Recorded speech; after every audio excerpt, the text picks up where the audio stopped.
So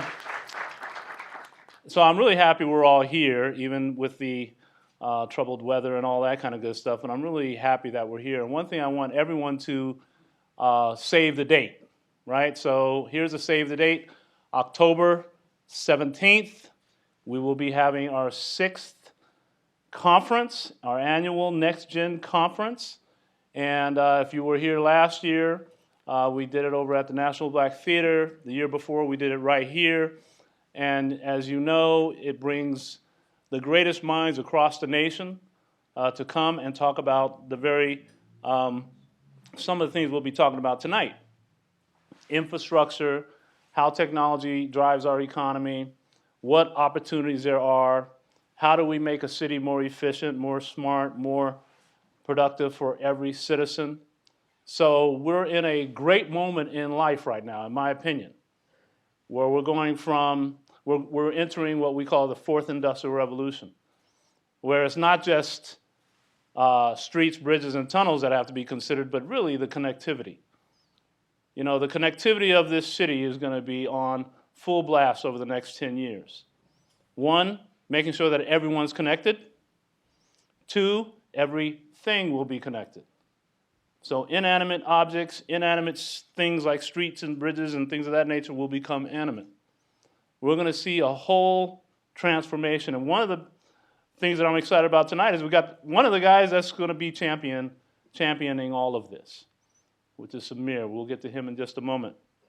But we also promised to tell the community a little bit some of the things that we're doing right now, where we're headed as Silicon Harlem, and in a larger way of looking at it, Upper Manhattan, and hopefully influence the entire city. So we're excited about that. The borough president is excited about that. We're actually able to sit on the mayor's task force, so we get to talk with the mayor about some of these things. So it's really exciting to see in this community particularly can actually start to lead in what's coming next. Why? Because we're at the table. And the talent is spread out in New York evenly. So it's just a matter of getting that access and exposure, which we now have. So this is a great opportunity. One other thing I just want to mention. So we've been trying to really, and I want to bring my co-founder Bruce Lincoln up here, but one of the things we're trying to really focus on, we do a lot of digital literacy across all generations, right? From preschoolers to senior citizens. We do a lot of digital literacy around that. We have people in our office come in, hey, I don't know how to change my settings on a phone. We're willing to do all this kind of stuff because we want people to be much more literate. The more literate the community is, the better outcomes, right? It benefits all of us. But one of the things that we're trying to really focus on is how do we close the broadband gap throughout this nation, but particularly in Upper Manhattan. In this community you're sitting in right now, up to 50% of people do not have broadband in their home.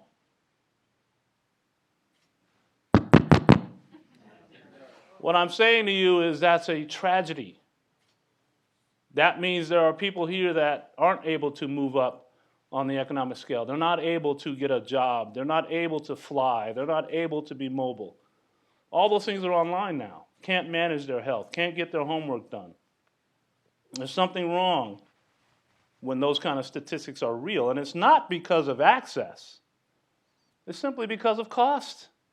The average bill in New York City, because of the fact that the incumbents have to make their own money back, have to often push the triple play. So you end up paying, and on average in this city anyway, $150 a month. Well, that's expensive for everybody, not just low income or fixed income. So the good news is there are solutions to some of this, and some of it's far-reaching, some of it's happening right now. Silicon Harlem has just done a deal with Spectrum. And what that allows us to do, working with Spectrum, is to actually go into buildings and offer both video and a broadband connection at high speed for less than $40.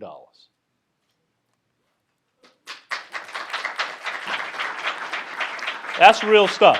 That's real stuff. It's not the final, it's not the ultimate or anything like that, but it's a way to start closing this gap and getting people online.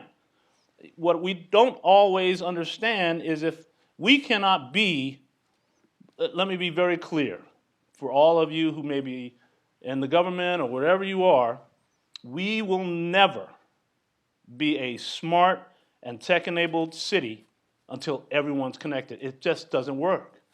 If there's someone not connected, you cannot call yourself a smart city. It doesn't work.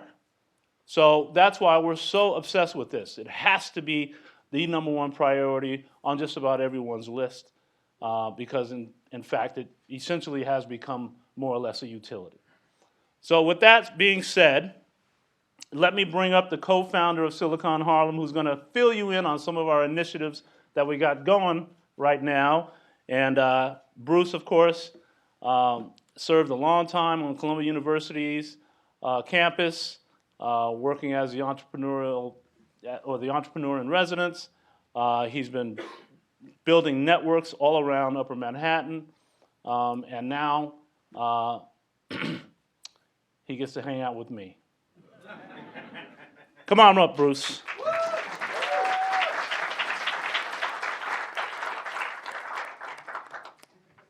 Oh, I'm sorry. Thanks, Clayton. So good evening, everyone. It's really great to be here. And I'm not going to talk long, but I just want to sort of make a couple points and then give you a sense of a number of the products that we're working on. And what I'll do sort of prior to that is, one, this is the 13th of February, and Silicon Harlem got started as a meetup on February 26th of 2013. So we've now been doing this for 5 years. So in some respects, this is our anniversary of our first meetup. And so meetups are very important to us because it lets us connect to the community. And that's really where we maintain our focus. Our reach stretches across the city into other boroughs, certainly within the context of this current mayoral administration, but we're really grounded in the community. And so towards that, one of the things that we talked about at our conference, which was in October, was this idea of trying to humanize the internet. And so one of the things I want to just sort of leave you with, as we're at this very important juncture at how the internet is basically evolving, is we hear a lot about the Internet of Things, we hear a lot about 5G, but what we don't hear that much about is this idea of the Internet of people in place. And we're putting that in action.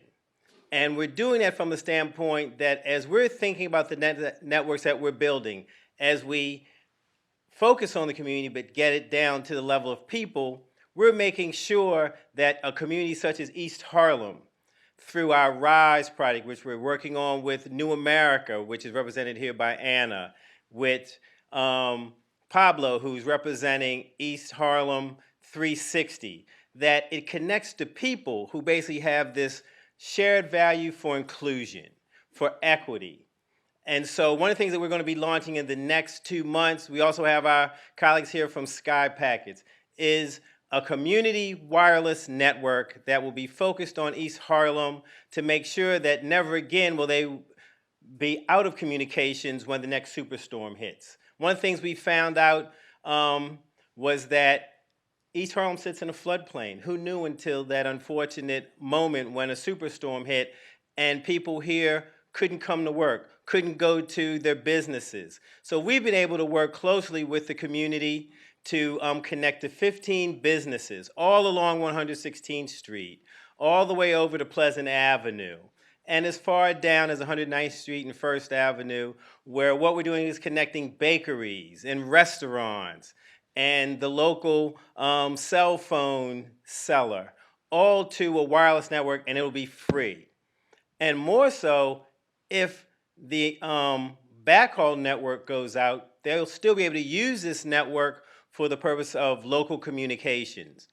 And additionally, the young people who are working on it come from the community, from organizations like Empower or Youth Action Youth Build, and they've learned how to build networks, and they've learned how to service networks. And so this is going to be a tremendous community network, and it grows from the community. It will then, of course, connect back to advanced network infrastructure, such as what we're doing with our program called EAGER. EAGER is another one of these acronyms, but it's another NSF-funded project where Where we are now at 148th Street and 8th Avenue will be connected back to Columbia University. We'll be connected up to City College. And all of a sudden, in Harlem, we'll have a dedicated 3-node fiber ring so that this high-speed infrastructure, is put in place. Furthermore, we're doing things around smart cities. We've got another NSF-funded project that we call SEEK. What this is focused on is we know that 5G moves into the community.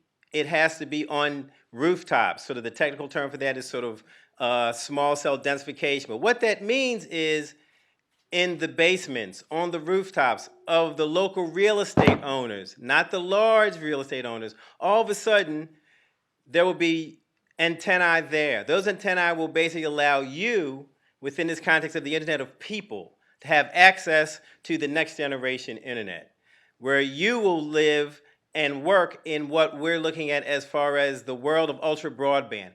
What happens when everyone has access to a gigabit of speed? Not simply to download videos, but to basically tie into essential services within the context of what the city wants to see from its standpoint of equity. And then platforming all of that is our 4-year out now, because we've already done the first year, and that's power. That's platforms for advanced wireless research.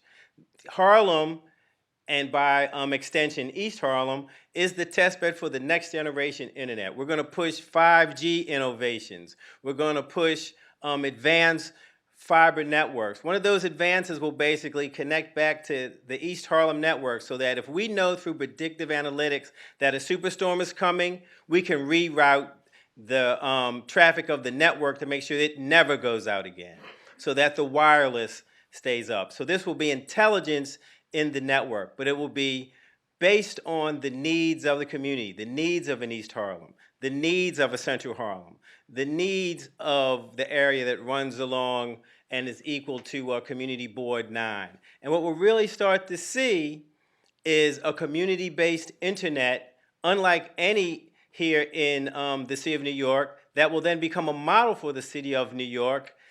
But everyone here will be able to say, I had something to do with the development of that network. So it really does reflect the community. So let's give it back to Clayton, and let's get on with our program.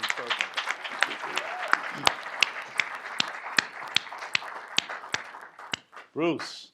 So yeah, I mean, we're doing a lot. And you know, it sounds really heavy, techie, and all that kind of good stuff. But the reality is what Bruce sort of ended with, which is we have to make this work for people. We love showing really fancy routers and neat antennas, and we love all that stuff. But the resilient network we're building in East Harlem, that's a really that's like heartfelt, you know, because you're now looking at saving lives. There will be another superstorm, and we do not want to see anyone in New York City get hurt or even killed based on weather. So we feel like we can do something about it, and I take my hat off to New America and NYC EDC who have put the resources behind this to allow us to do that stuff. But all the projects that Bruce just described are really city changing. They're going to make New York City platformed as the city as a platform. Everything that's going down right now happening in New York from a testing and resource perspective is not happening anywhere else. And so I'm very proud of that, and we're proud to be a part of it. With that being said, we're going to move on, keep the agenda going. Just want to step out here for a second. Oh, I'm sorry. So let me go ahead and introduce our keynote speaker.